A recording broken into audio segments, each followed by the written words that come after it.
Bounces underneath. Easy lay for Howard. As Howard somehow spins that in. Plus the foul. Cunningham connects on another three. Boston, good look inside. Howard lays it in. Cunningham connects on a three. Cunningham again. Nice find from McDonald, and Howard lays it in. Shot clock at 3. Finds Howard. Her jumper, sure. Picture this. Caitlin Clark on the bench, sidelined for a 7th straight game, visibly frustrated, but still the loudest voice cheering from the sidelines. What should have been a disaster turned into a dream run. The Indiana Fever just notched their 5th straight win, their longest winning streak in **** 10 years ****, and they now sit at 5th in the standings, just 1.5 games out of 2nd place. Instead of collapsing without their star, the Fever have become a full-on problem for the rest of the WNBA. So how did they dismantle the Seattle Storm? And what did Natasha Howard do to earn comparisons to legends like Tamika Catchings, getting labeled a firecracker by her teammates and standing shoulder-to-shoulder with Sophie Cunningham? This team is no longer a one-woman show. It's a movement. If you're riding with the Fever, drop a comment, I've got the fever. Like, subscribe, and turn on all notifications so you never miss the next chapter. Let's go. That's a PNW win! W's in the chat. W's in the chat. Oh my gosh. That one just aged me, but we're getting better. Shoot, good win. Win's a win. A dub is a dub, so keep on rolling. Here's what most people don't realize about the Fever's current run. This isn't just about stacking regular season wins. When Indiana stepped onto the court against the Seattle Storm, they weren't just playing another game. They were fighting for positioning in an ultra-tight playoff race. Sitting at 16-12 and holding the 6th seed, the Fever were just a couple of games away from grabbing the 2nd spot. With the postseason approaching fast, every win counts. There's no margin for error. In a race this close, every possession, every quarter, and every game could be the difference between home court advantage or a first-round exit. You're kind of part of the jumble in the standing where you're 16-12, Seattle 16-12, and a lot of teams kind of game above, game below. Just how important does it make this game and this road trip? I mean, I think that the situation that we're in right now, every game is important. And, every game that we're playing is there's got to be a sense of urgency. And oftentimes in the second half of the season that happens anyway, but certainly the way that things are with the standings and, opportunities to get wins and get tough wins on the road are important. But we have to take it one game at a time, and we have to be where our feet are, and we got to attack a great Seattle team. This West Coast road trip could define the Fever's entire season. With tough matchups still looming against Las Vegas, Phoenix, and Minnesota, every game feels like a playoff battle. One bad stretch could knock them out of postseason position entirely. The pressure is intense, but here's what no one expected. Without Caitlin Clark, the Fever have found something even more valuable than wins. They've found their identity. Over the past 7 games without their superstar, Indiana hasn't just held on. They've thrived. Posting a 9-7 record without Clark, they are playing their best basketball in over a decade. That's not supposed to happen when you lose your best player, but it's happening. I think first and foremost, we got a great group of women. They're team first. They pull for one another. They're selfless, and they're capable. And when you have that, it just they've been resilient all year long, and they rally together. They're a connected group, and I think that's really important. And we have capable players. We certainly play a little differently without Caitlin on the floor.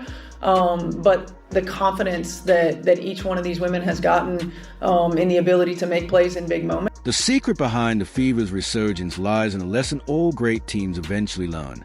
When your star goes down, the rest must rise. Coach Stephanie White said it best. This squad has shifted from being Clark-reliant to collectively relentless. Aliyah Boston evolved into a playmaking hub. Kelsey Mitchell embraced a role as a vocal veteran and steady scorer. Natasha Howard expanded her offensive load.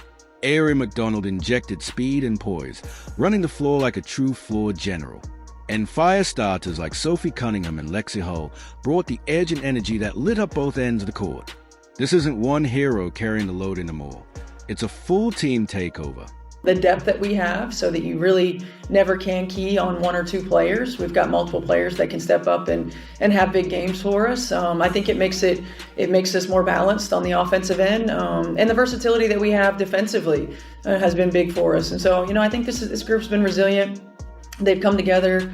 They're playing really well together, and they play for each other, and you really can't discount how important that is when you're playing for the person beside you. Coach Stephanie White actually called Caitlin Clark's absence asterisk blessing in disguise asterisk, because it forced every player to lock in, step up, and truly define their role. With Clark out, the Fever evolved into a more balanced, unpredictable offensive machine. Ball movement improved, defensive flexibility increased, and suddenly, scouting Indiana became a nightmare because any player could go off on any given night. This 5-game winning streak isn't just impressive, it's a statement. The Fever have real championship depth. Now imagine adding Clark back into this asterisk version of the team.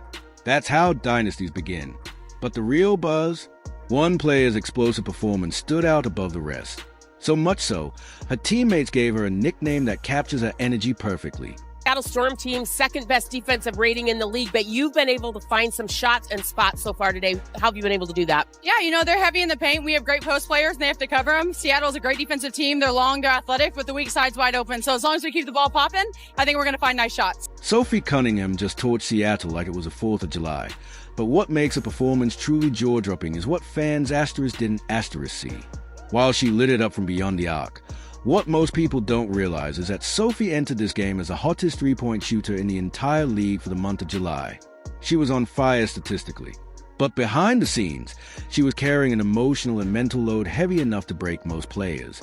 Yet she didn't flinch. She delivered under pressure, proving once again that toughness isn't just physical, it's mental.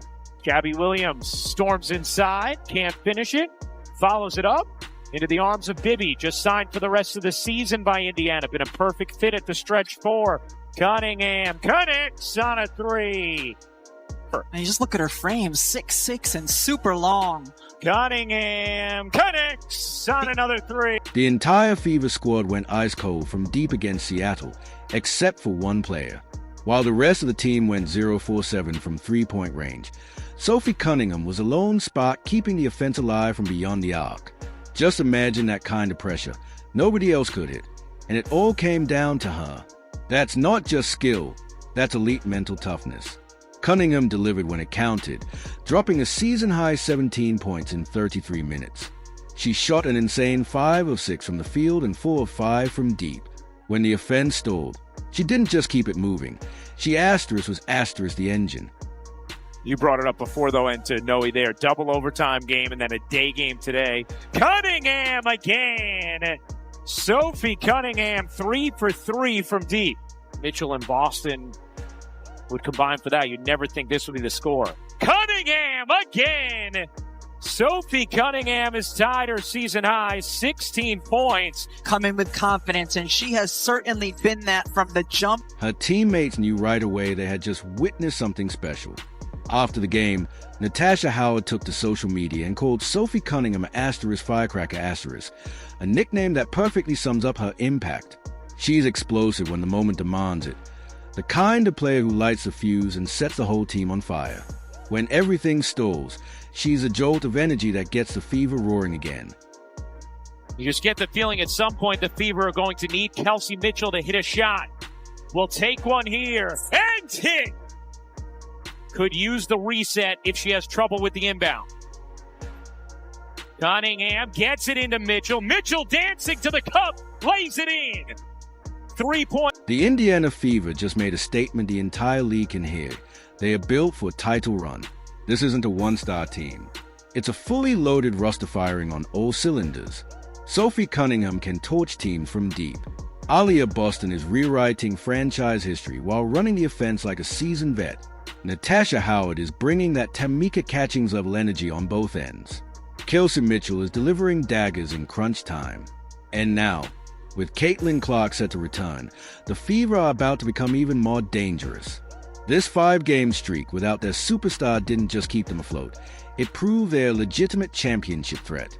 Greatness isn't about one player. It's about a squad that knows how to win together. If you're riding with a fever, drop a comment below saying, *I've got the fever. Don't forget to like, subscribe, and turn on notifications so you never miss a moment. Click the video on screen, and we'll see you in the next one.